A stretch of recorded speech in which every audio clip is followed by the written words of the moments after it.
When we start to work with our clients, one of the really important things is, are we able to have those intimate conversations that we talked about when we showed you the trust equation?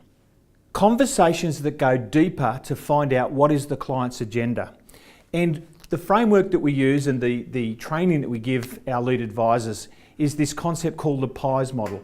Now, typically what happens is that when a client comes in, we go through a political conversation, we shake hands, and pretty much the first thing we talk about is the weather. Hi, isn't it hot today? That's a political conversation. It's meant to reduce the difference between us, or in other words, create some sense of rapport. But it doesn't build trust. So how do we build trust? We do need those conversations, the greeting and so on, but let's go a little bit deeper. The next thing that most advisors do is that they get into the world of the intellectual, where they pull out the spreadsheets, they pull out the numbers, they pull out the graphs, and they go, here's your progress, and think that that's advice. The best advisors are the ones that can go deeper again, and we call it going below the line. So going below the line into the world of the emotional. What is the emotional response that your client is having? Remember that I said, logic makes me think, but emotions make me act.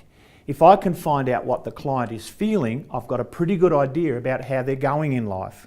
So we talk about going down into the world of emotion. And then the last piece is this, what we would say is the spiritual context. And that is not necessarily religion, although that doesn't exclude religion, but what tickles your spirit? What gets you out of the bed in the morning? What makes a great life for you? Now, as an advisor, if I can meet and greet, if I can work through the numbers with someone, if I can find out how they feel about things, and then find out, is that going to make a great life for you? Then I think what we've got is pretty much the whole package for people.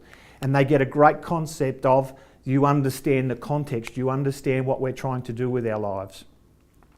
So we would say that contextually, that up in here, above the line, is the economic context. It's where the money lives, and it's an important conversation to have with your clients.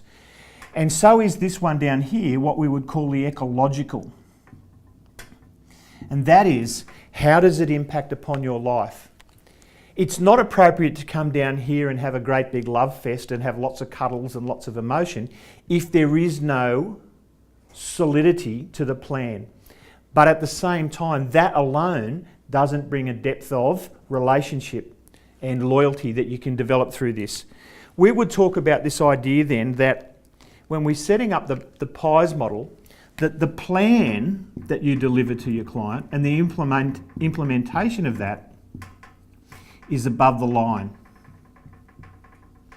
But down here, in the motivation to carry on with you and work to create a different life, and the transformation of their life is down in there.